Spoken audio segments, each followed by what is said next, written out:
आपको क्या लगता है सुधांशु जी, आपके पास क्या रिपोर्ट आ रही है? ये जो ट्रेंड है 168 तक पहुंच चुका है हमारी टैली में, जो बीजेपी बढ़त बनाए हुए है, ये कहां जाकर रुक रहा है? 170, 180 या इसके भी पार?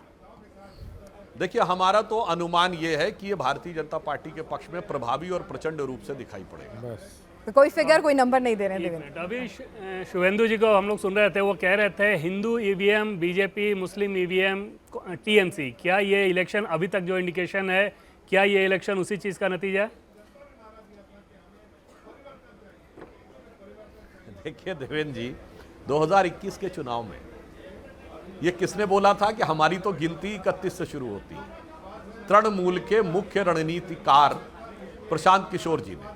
तो अब क्या दर्शकों को समझ में नहीं आता 30 से गिनती शुरू होने का मतलब क्या है? अच्छा, इस चुनाव में ये किसने बोला, हृदय मोरे काबा जो नए ने मदीना? हमने तो नहीं बोला ना। ये बताइए ममता बनर्जी जी ने क्या बोला? उन्होंने कहा कि अगर तृणमूल की सरकार नहीं तो एक कम्युनिटी ऐसी है जो कुछ मिनट में ही सब तबाह कर देगी।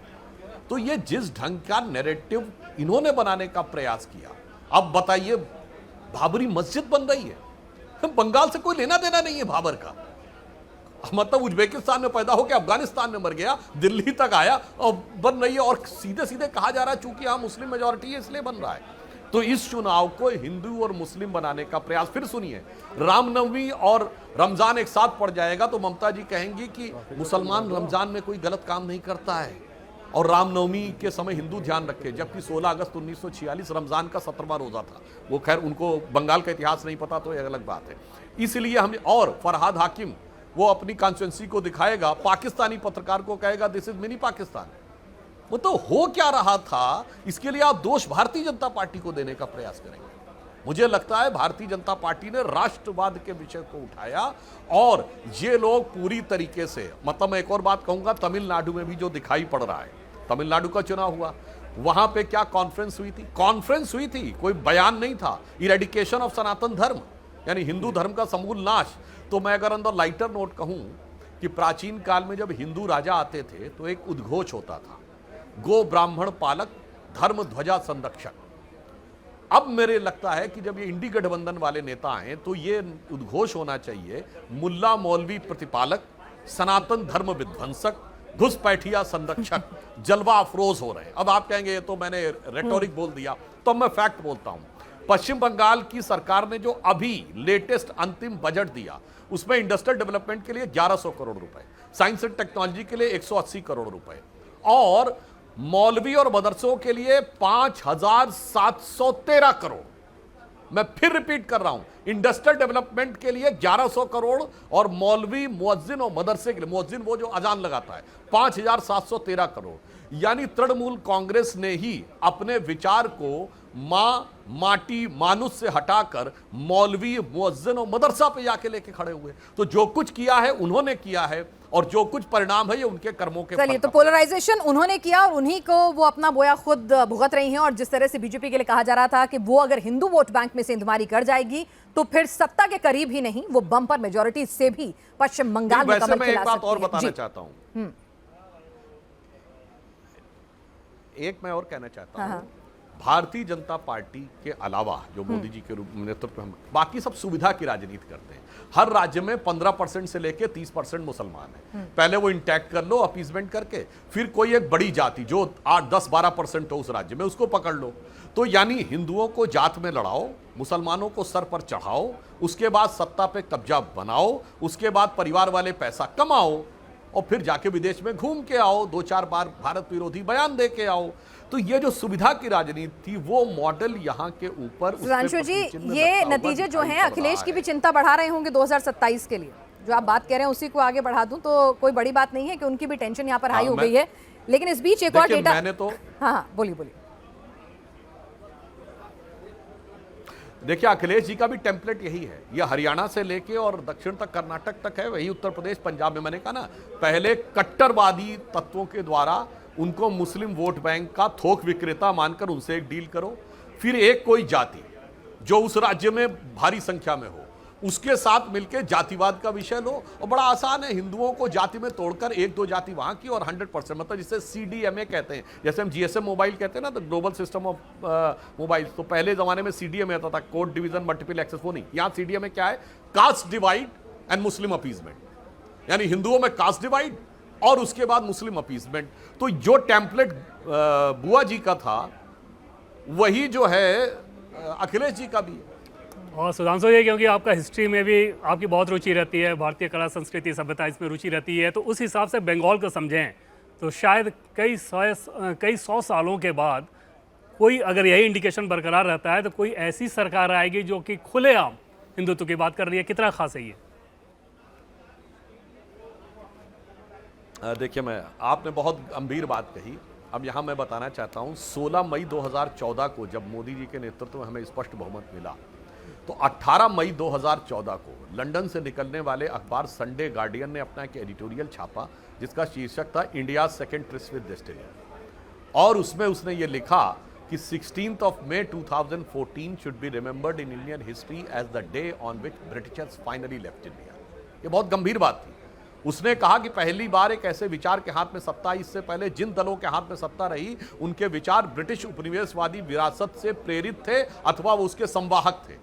पहली बार एक ऐसे विचार के हाथ में पूर्ण सत्ता आई, क्योंकि अटल जी के टाइम में पूर्ण सत्ता नहीं थी, जिसके ऊपर ब्रिटिश कॉलोनियल लीगेसी का कोई प्रभाव नहीं है। तो दिल्ली तो 2014 में मुक्त हुआ था। अब इतिहास में अगर देखें तो पहले अंग्रेजों ने कलकत्ता कब्जा किया था, दिल्ली बाद में कब्जा हुई थी। अब इतिहास जब रिवर्स में गया है तो ब्रिटिश कॉलोनियल लीगेसी से मुक्ति दिल्ली की पहले हुई, अब जाके मैं कह सकता हूं कि कोलकाता की मुक्ति हुई है। और मैं एक और बात थोड़ा दार्शनिक दृष्टि से कहना चाहूंगा, हो सकता है किसी को अटपटी भी लगे, हिंदू धर्म में शक्ति का महत्व बहुत अधिक है, और शाक्त जो हमारा सेक्ट है उसका पूर्वी भारत में बहुत महत्व है। तो आप देखिए, पूर्वी भारत में 3 बड़े शक्तिपीठ माने जाते हैं, त्रिपुरा में मां त्रिपुर सुंदरी, आसाम में मां कामाख्या और कोलकाता में मां काली जी। त्रिपुरा में मां त्रिपुर सुंदरी का 2 बार हमें आशीर्वाद प्राप्त हुआ है, असम में मां कामाख्या का 3री बार आशीर्वाद प्राप्त होने जा रहा है, और मां काली का, कलकत्ते वाली काली जी का आशीर्वाद पिछली बार आधा रह गया था, इस बार पूर्ण हो गया है। तो मुझे लगता है कि भारतीय राष्ट्रवाद की शक्ति पूर्ण प्रखरता के साथ उदय होने से अब कोई रोक नहीं सकता। चलिए, आपको मां काली की भी शक्ति मिल गई है और यहाँ पर नंबर्स में भी नजर आ रहा है, लेकिन लेफ्ट ने इस बार, वाम ने राम का नाम भी जपा था देवेंद्र, और राम का नाम जपना भी काम नहीं आया है। यहाँ पर जो हमारे पास ट्रेंड्स आ रहे हैं उसमें लग रहा है कि पूरे देश से ही लेफ्ट का सुपड़ा साफ हो रहा है गिनती की नजर में। केरल में भी और यहाँ पर पश्चिम बंगाल में भी स्थिति जो है उनके लिए शून्य ही है। सुधांशु जी, देखिए, ऐसा नहीं है। त्रिपुरा में इनका रूल समाप्त होने के बाद इनके 3 गढ़ रह गए थे, एक केरल था और एक नॉर्थ कोरिया और एक क्यूबा। चाइना तो नाम का कम्युनिस्ट है। अब इसके बाद भी मैं कह सकता हूं अभी भी लेफ्ट के कई गढ़ बचे हैं। वो क्या हैं? एक JNU, एक मीडिया का एक लेफ्टिस्ट फैक्शन, और खान मार्केट गैंग जो लुटियन जोन। तो अभी सिमटते सिमटते भी, मगर अब लेफ्ट एक दूसरे रूप में सामने आ रहा है। आज लेफ्ट जा रहा है सोशल मीडिया पे।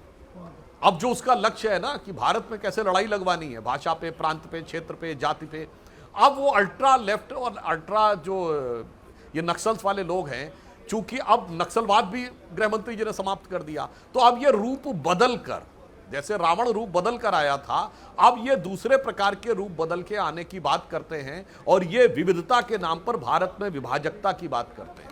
और यहां पे मैं एक और बात भी कहना चाहूंगा, केरल में इसको भी कोई लाइटर नोट पे समझे या सीरियस नोट पे समझे। देखिए, केरल में एक बार LDF एक बार UDF आता था, मगर पिछली बार LDF की जगह UDF आना था, पर UDF नहीं आ पाया क्योंकि राहुल गांधी जी वहां के सांसद थे। अब इस बार राहुल गांधी सांसद नहीं है, प्रियंका गांधी सांसद है, UDF आ गया। कुछ समस्या है राहुल गांधी जी के साथ कि जहां जहां चरण पड़े राहुल के, तहां तहां बंटा धार, जहां जहां वो पहुंच जाते हैं वहां निपट जाती है पार्टी। इस पर गंभीरता से विचार करना चाहिए। मतलब 50 साल में पहली बार मौका था 2021 में, जब LDF की जगह UDF नहीं आया, जो नेचुरल था आना। और आज भी जो UDF आया है, आप नोट करके रखिए इसमें मुस्लिम लीग की कितनी सीटें। मैं जानना चाहूंगा कि ब्रेकअप क्या है, कांग्रेस कितने पे आगे, मुस्लिम कितने लीग पे कितने पे आगे। और इनके नेता प्रतिपक्ष V सतीशन ने कहा था कि हम जमात इस्लामी का भी समर्थन लेंगे। अभी देखिएगा कि केरल में भी क्या स्वरूप निखर के सामने आता है इन लोगों का, यह भी देखने की बात है। अभी तक तमिलनाडु का जो इंडिकेशन नज़र आ रहा है, जो संकेत दिख रहा है, उस फैक्टर को कैसे देख रहे हैं कि अचानक से एक फिल्म स्टार आते हैं और इस तरह से सफलता हासिल करते दिख रहे हैं? मुझे लगता है कि डीएमके के भ्रष्टाचार और अपराधीकरण के कारण जो परिस्थितियां बनी थी, मानी हुई बात है, तमिलनाडु की पॉलिटिक्स में पर्सनालिटी पॉलिटिक्स का बहुत महत्व है। तो जयललिता जी के जाने के बाद अब एआईएडीएमके के पास उस स्तर में कोई पर्सनालिटी नहीं थी। भारतीय जनता पार्टी अभी वहां बहुत शैशव काल में है, तो उसका लाभ हो सकता है विजय जी को मिला हो, और जिस कारण से ये साफ दिखाता है कि डीएमके की जो पॉलिसीज थी उसका ये टोटल रिजेक्शन दिखाई पड़ रहा है। डीएमके ने जिस ढंग की पॉलिटिक्स से अडॉप्ट की कि उत्तर दक्षिण की लड़ाई लगवानी है, तमिल हिंदी की लड़ाई लगवानी है, तो कभी कहना बीजेपी गोमूत्र वाले राज्यों में जीत सकती है, कभी जुडिशरी के खिलाफ स्टैंड लेना है, दीपोत्थून में अगर उनको लगता है कि न्यायालय का निर्णय उनके अगेंस्ट गया तो इम्पीचमेंट पे चले जाना है, हिंदू धर्म वायरस है, हिंदू धर्म HIV है और फलाना ढिमाका, इस ढंग की जो बातें की गई, मुझे लगता है सारे स्वांग रचने के बाद भी तमिलनाडु की जनता ने उन्हें हटाने का मन बनाया और पर्सनालिटी के आधार पे उसके लाभार्थी होते हुए विजय दिखाई पड़ा। जैसा कि सुधांशु जी आपने कहा कि डीएमके के ऊपर सनातन का अपमान करने का आरोप, असम में भी आप लोग कांग्रेस के ऊपर ये बात कहते हैं, बंगाल में भी ममता बनर्जी के ऊपर यही सनातन का के सेंटिमेंट के भावनाओं का ध्यान ना रखने का आरोप लगाते हैं। क्या कोई एक पैटर्न नज़र आ रहा है? क्या अभी तक के जो मैंडेट जो नज़र आ रहा है इसमें कोई पैटर्न है इस लिहाज से कि जो सनातन का ख्याल नहीं करेगा जनता उसे सबक सिखाएगी? देखिए जी, पैटर्न चुनाव नहीं, पैटर्न बहुत गहरा है।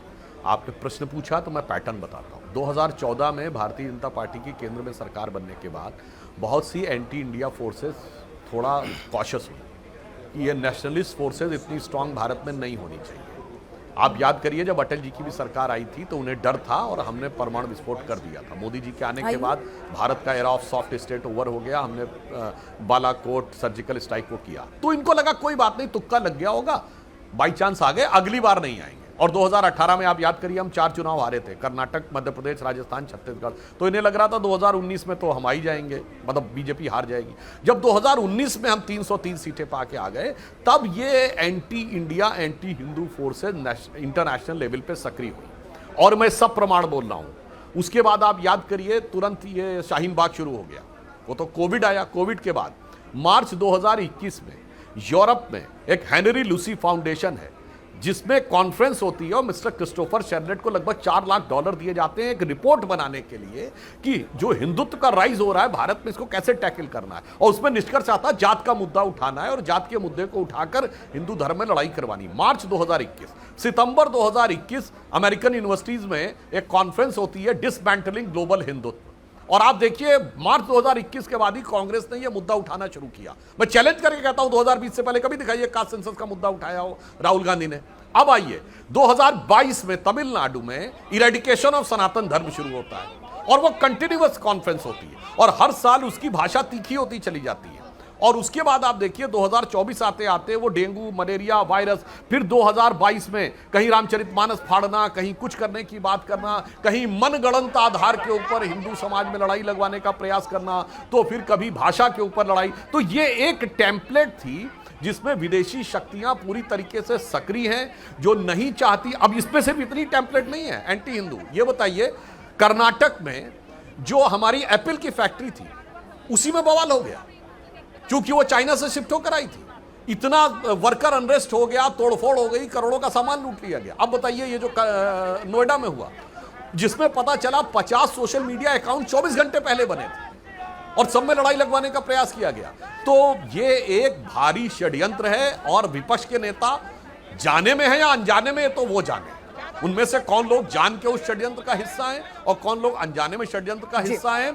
परंतु हमें ऐसा साफ दिखाई पड़ रहा है कि अभी भी मैं कहता हूं भारत के विरुद्ध एक गहरा षड्यंत्र है, क्योंकि जिसे कहते हैं साम दाम दंड भेद। अब साम दाम और दंड से तो भारत नहीं झुका है, अब भेद पैदा करने का प्रयास है। परंतु मुझे ऐसा लग रहा है, ये चुनावों के संकेत ये बता रहे हैं कि भारत की विवेकपूर्ण जनता अब इस भेद को भी समझती हुई दिखाई पड़ रही है। चलिए, तो जनता ने समझदारी दिखाते हुए अपना फैसला यहां पर सुनाती हुई नजर आ रही है। और अब तो क्योंकि आपको बता दें कि लगभग 11 बजने को आ रहे हैं, 3 घंटे हो गए हैं काउंटिंग काउंटिंग होते हुए, तो यहां पर स्थितियां जो है वो ट्रेंड बरकरार हैं और बीजेपी के फेवर में बढ़ते ही जा रहे हैं पश्चिम बंगाल में। एक बार बधाई आपको सुधांशु जी, और हमसे जुड़ने के लिए आपका बहुत बहुत शुक्रिया। 175 ये वो आंकड़ा है जिसे हर पोलस्टर कह रहा था कि भाई बहुत ज्यादा दूर की कौड़ी लग रहा है, अगर मैजिक फिगर पार कर ले तो भी समझ में आता है। हालांकि यहां पर बैठे मनोज जी, उन्होंने 164 का अपर रेंज दिया था, कहा था 170 भी टच कर सकती है मेट्राइज ने, लेकिन यहां पर ये ऐसा हुआ कैसे, बीजेपी की सुनामी आई कैसे? एक एक सीट का हाल आपको बताते हैं, एक रीजन में आपको बताते हैं कि किस तरह से अनटचेबल जहां थी जिस भद्रलोक में बीजेपी, वहां पर भी उस रीजन में भी अपने लिए कमल खिलाने में कामयाब हो गई। वो रीजन जहां पर मुस्लिम डोमिनेंस था, तो वहां पर किस तरह से मुस्लिम वोट बटे हैं। शुभेंदु अधिकारी ने कहा कि मुस्लिम ने इस बार कंसोलिडेशन के साथ वोट नहीं दिया है, तो किस तरह से चीजें जो हैं वो बदलती गई, एक एक करके हम आपको समझाते हैं। जलपाईगुड़ी की बात करें तो यहां पर बीजेपी का स्ट्रांग होल्ड रहता था। यहां पर मेखलीगंज, धूपगुड़ी, मायानगर, जलपाईगुड़ी, राजगंज, डाबरग्राम, फुलबाड़ी, माल, सभी सीटें जो हैं वो बीजेपी के खाते में जाती हुई दिख रही हैं। कूच बिहार, यहां पर भी बीजेपी ने अपनी परफॉर्मेंस को पिछली बार से बेहतर किया है। माथाबांगा, कूच बिहार उत्तर, सीतलकुची, साथ में दिनहाटा, नटबाटी, ये सारी सीटें जो हैं बीजेपी लीड पिछले 3 घंटों से लगातार बनाए हुए है। टीएमसी सिर्फ कूच बिहार दक्षिण और सिताई की सीट पर ही लीड बनाई हुई है। अब अलीपुरद्वार की बात करें, अगेन बीजेपी डोमिनेंस रीजन है, यहां पर बीजेपी को एडवांटेज हमेशा रही है, तो यहां पर भी तूफानगंज, कलछिनी, अलीपुरद्वार, फलकाटा, मादरीहाट, नागरकाटा, हर सीट पर यहां पर बीजेपी लगातार पिछले 3 घंटों से लीड बनाए हुए है और कई राउंड की अब काउंटिंग पूरी हो चुकी है। दार्जिलिंग की बात करें, कलिम्पोंग, यहां पर पहले निर्दलीय जीते थे पिछली बार भी, लेकिन इस बार यहां पर बीजेपी ने अपनी लीड बना ली है। दार्जिलिंग में बीजेपीएम आगे है, कुर्सियांग में बीजेपी आगे है, माटीगाड़ा, नक्सलबाड़ी, सिलीगुड़ी, फांसीदेव में बीजेपी आगे है। चोपड़ा की सीट पर टीएमसी अपनी लीड लगातार बरकरार रखे हुए है। रायगंज की बात करें, इस्लामपुर, गोलपोखुर, चाकुलिया, करंदीगी, हेमंताबाद और रायगंज, इसमें टीएमसी ने लीड बनाई हुई है, लेकिन यहां पर भी कलियागंज में, रायगंज की लोकसभा सीट में बीजेपी अपने लिए एक सीट पर ट्रेंड्स में लीड लेती हुई नजर आ रही है। बालूरहाट की बात करें, कशमंडी, बालूरहाट और हरिरामपुर में बीजेपी ने लीड बनाई हुई है। तपन, गंगारामपुर, इटाहार और कुमारगंज में टीएमसी की लीड है। तो टीएमसी किस तरह से अपने जो उसके किले कहे जाते हैं, प्रेसिडेंसी का इलाका हो, ग्रेटर कोलकाता का इलाका हो, साउथ बंगाल का इलाका हो, झारग्राम का इलाका हो, मुर्शिदाबाद, मालदा की रीजन हो, वहां पर भी किस तरह से टीएमसी जो है उसका डाउनफॉल देखा गया है, वहां पर भी उसने अपना नुकसान उठाया है। वो एक एक करके हम आपको दिखा रहे हैं। मुर्शिदाबाद की हम बात कर रहे थे, देखिए मुर्शिदाबाद में भी 2 सीटों पर बीजेपी लगातार सुबह से लीड बनाए हुए है। करीमपुर की सीट है, मुर्शिदाबाद की सीट है, तो यहां पर जो कहा जा रहा था कि वोट कंसोलिडेशन उस तरह से नहीं होगा मुस्लिम का, क्योंकि यहां की अगर आप डेमोग्राफी की बात करें तो बीजेपी के लिए जीत निकालना मुश्किल का सौदा लगता है। भावनगोला, रानीनगर, हरिरपारा, डोमकल, जलांगी, यहां पर सभी जगह टीएमसी की लीड है। जांगीपुर में सूती, जांगीपुर, रघुनाथगंज, सागरदीघी, लालगोला, नाबाग्राम, खारग्राम टीएमसी की लीड है। मानिक कचक, इंग्लिश बाजार में टीएमसी की लीड है। मानिक कचक, मेथाबाड़ी और वैष्णव नगर में बीजेपी की लीड यहां पर बनी हुई है। टीएमसी फरक्का में आ गए, शमशेरगंज में टीएमसी, और साथ ही हम बात करें इंग्लिश बाजार और सुजापुर में टीएमसी है। अब हबीबपुर की बात करें तो बीजेपी ने मालदा उत्तर में हबीबपुर, गजोल में लीड बनाई हुई है, रतुआ में लीड बनाई हुई है। चंचल, हरिश्चंद्रपुर, मालतीपुर और मालदा में टीएमसी की लीड है। तो मालदा दक्षिण में भी आप देखिए बीजेपी 3 सीट ले रही है और यहां पर मालदा उत्तर की सीट में भी 3 सीट ले रही है। मुर्शिदाबाद में भी 2 सीटों का यहां पर बीजेपी गेन करती हुई दिख रही है। बहरामपुर में भरतपुर की सीट जो है वो बीजेपी ट्रेंड में जीत रही है और बहरामपुर यानी कि अधीर रंजन चौधरी जो है यहां पर अपनी सीट पे लीड कर रहे हैं। कृष्णानगर, तेहट्टा की सीट की बात करें, कृष्णानगर उत्तर की सीट की बात करें तो बीजेपी की लीड है। बाकी जगह पलाशीपारा, कालीगंज, नकाशीपारा, छपरा और कृष्णानगर दक्षिण में टीएमसी की लीड यहां पर नजर आ रही है। अब एक एक करके हम अगले पेज की अगर हम बात करें तो यहां पर रानाघाट की बात करें, नवद्वीप में टीएमसी की लीड है, शांतिपुर में बीजेपी की लीड है, रानाघाट उत्तर पश्चिम में टीएमसी की लीड है, कृष्णागंज, रानाघाट उत्तर पूरब, जैसे कि कल मनोज जी भी कह रहे थे कि ये सीटें बीजेपी के खाते में जाती हुई दिख रही हैं और चकदा की सीट जो है बीजेपी के खाते में जाती हुई दिख रही है। 3 घंटे से लगातार लीड बनाई हुई है और रानाघाट की दक्षिण की सीट जो है वो जरूर टीएमसी के खाते में है। बानगांव की बात करें, कल्याणी, हरिनघंटा, बगदा, बनगांव उत्तर, बनगांव दक्षिण, गायघाटा, सभी सीटों पे बीजेपी की लीड है। बशीरहाट में, बदुरिया में बीजेपी की लीड है और हिंगलगंज में बीजेपी की लीड है और ये लीड सुबह से ही लगातार बरकरार है। हरुआ, मीना खान, संदेश खाली, बशीरहाट दक्षिण, बशीरहाट उत्तर जो है वहां पर टीएमसी की लीड है। अब बात करें बारासात की, हाबरा, अशोकनगर, राजाहाट, न्यू टाउन, मध्यग्राम, बारासात, डेंगंगा में टीएमसी की लीड है। विधाननगर में बीजेपी की लीड है। हालांकि कहा जा रहा था अशोकनगर में भी मनोज जी आप बुलिश थे कि शायद यहां पर बीजेपी लीड कर ले। इसके बाद बैरकपुर की बात करें, अमदंगा, बैरकपुर में बीजेपी ने अच्छा काम किया। जो पुरानी यूनियंस थी मजदूरों की, वहां पर भी उसने अपने वोटरों को रिझाने की पूरी कोशिश की। लेफ्ट का जो कोर वोटर था उसको भी अपनी तरफ लाने की काफ़ी कोशिश की है। तो उस रीजन में Amdanga, TMC, Bijpur BJP, Naihati TMC, Bhatpara, Jagatdal, Noapara, Barrackpore, तो यहाँ पर बीजेपी लीड कर रही है। तो अर्जुन सिंह उनके बेटे का ये पूरा का पूरा क्षेत्र है, तो अच्छा खासा यहाँ पर उनको लीड मिल रही है। दमदम की बात करें, खरदा, पानीहाटी में आरजीकर की विक्टिम की मां को टिकट दिया गया था, लेकिन वहां पर भी टीएमसी ही लीड कर रही है। कामारहाटी, बाड़नगर, दमदम में इन 7 सीटों पर टीएमसी की लीड है, लेकिन दमदम उत्तर और राजारहाट, गोपालपुर में बीजेपी अपनी लीड बनाए हुए है। अगले उस पे आते हैं लोकसभा सीटों पर। अब बात करते हैं हावड़ा, उलबेरिया, श्रीरामपुर, हुगली, आरामबाग और तमलुक लोकसभा सीटों की।